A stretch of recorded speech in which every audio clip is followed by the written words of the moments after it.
Bismillahirrahmanirrahim. Ila hadratin Nabi Mustafa Muhammad sallallahu alaihi wasallam wa ala alihi washabbihi wa azwajihi wa dzurriyyatihi wal anbiya'i wa mursalina wa ulai waswadi wassalihin wa jami'il malaikatil muqarrabin wa khususan ila ruhi Sayyidina Abi Bakr wa Umar wa Utsman wa Ali radhiyallahu anhum wa khususan ila ruhi Syabul Qari Ajilani qaddasallahu sirruhu wa khususan ila ruhi musanniful kitab Qatul Ghais fi Masail Abil Lais wa nafa'ana bi ulumihim amin wa usulim wa purim wa silsilatihim wal mu'minina wal mu'minat wa muslimin wal muslimat al ahya'i minhum wal amwat lahumul fatihah.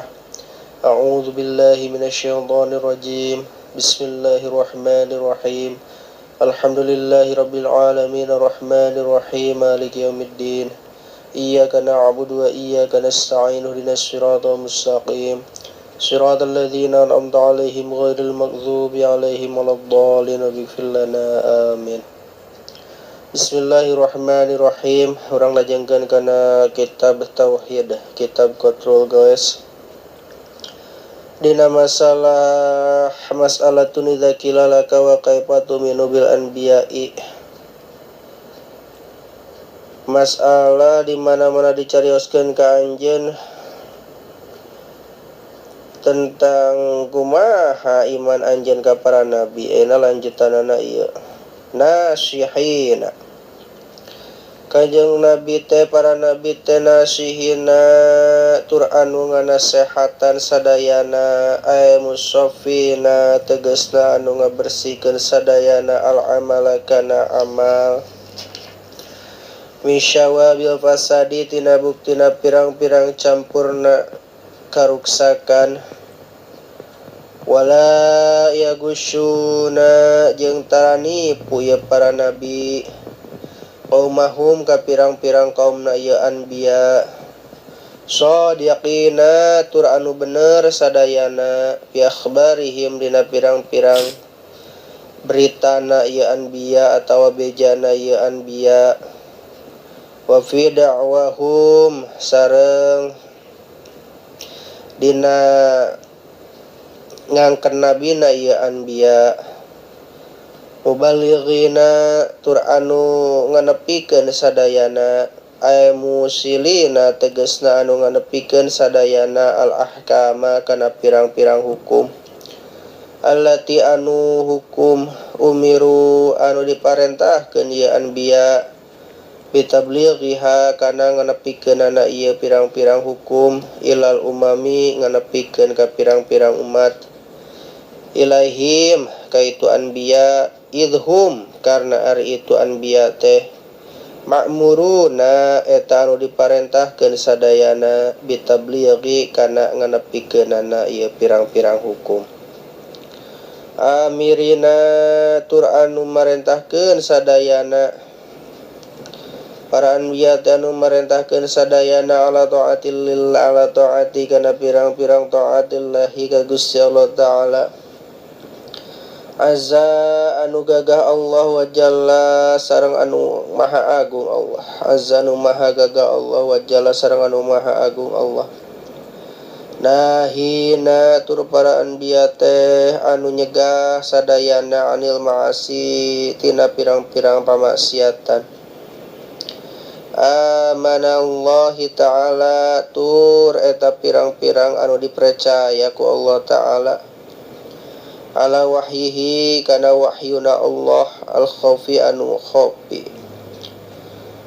wa huwa jeung ari wahyu khafi za alladzi eta wahyu lam yadhhar anu henteu zahir alladzi illa ala alsinati angin kana pirang-pirang lisan ala alsinati rusuli angin kana pirang-pirang risana para rusul atau para utusan Allah wa huwa jeung ari tu wahyu teh wahyu khafi teh ya'lamullahi eta mere terangna Allah taala anbiya'ahu ka pirang-pirang nabina Allah taala bima mere terang ku perkara syaa anu karep Gusti Allah bikitabin kalawan kitab au birsalin atawa kalawan ku ngutus au birsalin malakin atau ku kalawan ngutus malaikat au bimanamin atawa ku ngimpen, au ilhamin atawa ku ilham,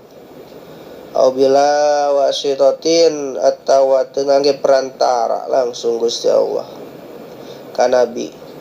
Kama seperti perkara contoh waqo anu tumiba ieu mali nabiyina ka nabi urang sadaya sallallahu alaihi wasallam nyatana Kangjeng Nabi Muhammad sallallahu alaihi wasallam Lailatul Isra dina wengian Isra, dina wengian Isra Mi'raj. Min fardhi sholati tina buktina mardukeunana Gusti Allah taala kana salat bila wasitotin kalayan teu aya perantara.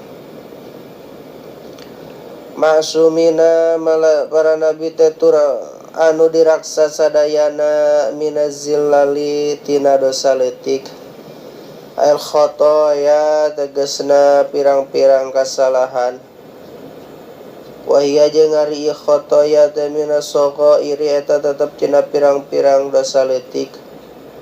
Falizalali da ari lapad zilali bikasri zai kalawan make kasrona zai, jam'u zillatin eta jama'na lapad zillatin. Kama seperti perkara qaul qala nu geus ngadawukeun hukana ieu masa Muhammadul Jauhari Syekh Muhammad au Jauhari fi syarhi Jazairiyati dina kitab syarah Jazairiyah. Wa amaz zalalu jeung anapun ari lapad zilal bifathiha ku make fathahna ieu zai, berarti wa mazalalu jeung anapun ari lapad zalal bifathiha ku make fathahna ieu zai jadi zalal. Bahwa dari lapad zalal ma masdaru zalla yazilu eta masdarna lapad zalla yazilu. Zalla yazilu min babi alima tina bab alima wa doroba jeung lebab doroba nyata pi sulasi mujarrad.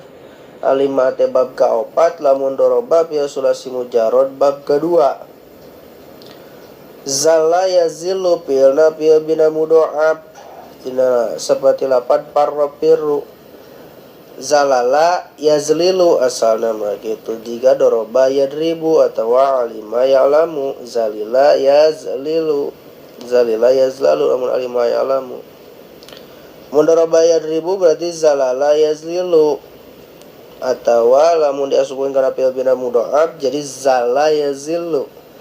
Nasribna zalla yazillu zallan bahwa zalun wa dzaka madlulun zalla zilli izlil. La tazalla la tazilli atawa zilla zilli izlil. La tazilla la tazilli la tazlil. Mazallun mazallun. Tak kitu nasribna asub kana fi'il sulasi mujarrad bab kedua fi'il bina mudhoaf. Kama seperti kau mana fi'il qamus yang tetap dina kamus wal misbahi sareng dina kitab misbah. Sakitu lagi lajeng ngeuli wallahu a'lam bishawab.